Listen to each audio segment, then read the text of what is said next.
Well, across the river, we go to the Minneapolis School District with a very different problem as of late.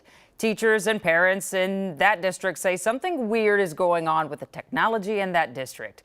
Well, we know something's going on. Last week, the district told teachers and students to change their passwords for their accounts. They said they had experienced an encryption event and said to date, they haven't found any evidence of personal information being compromised. They didn't say what happened was a hack. But whether they said it or not, is it or is it not?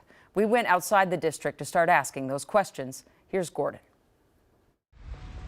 What do you believe is going on in Minneapolis right now, in Minneapolis public schools? My guess is they're under a widespread ransomware attack. Attacks Bryce Austin deals with all the time as a cybersecurity expert with TCE Strategy. They use the phrase encryption event. What exactly does that mean? When they say encryption event, I am strongly suspecting that someone has gotten into their systems and encrypted their data so that the school district can't use it. And now they're trying to extort money out of them to get it back.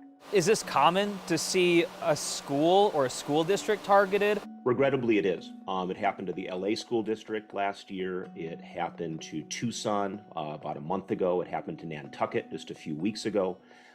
We see a lot of it. And when it happens, the criminals are often looking for money, hence the term ransomware. In many cases, they've literally stolen a school district's private information, and they're demanding money to get it back. The last large case that my company worked, the initial demand was $8 million. And I'm not at liberty to say what the payout was, but it was a 7-figure payout. It was over $1 million.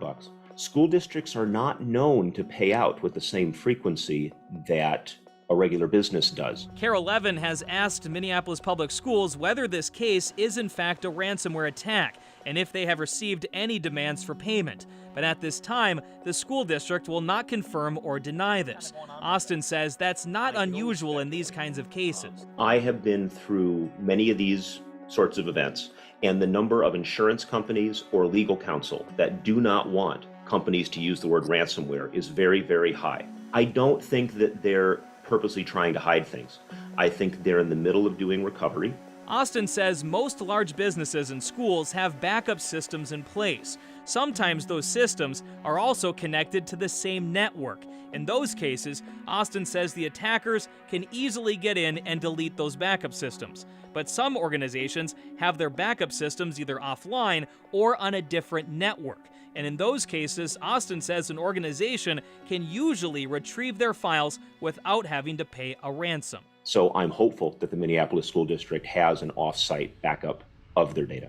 I asked school district officials whether there is an off-site or offline backup system at the district, but at this time they won't confirm or deny this. In a previous statement, the district did say there is no evidence that personal information has been compromised, but they say teachers and students are in the process of changing passwords just to be safe.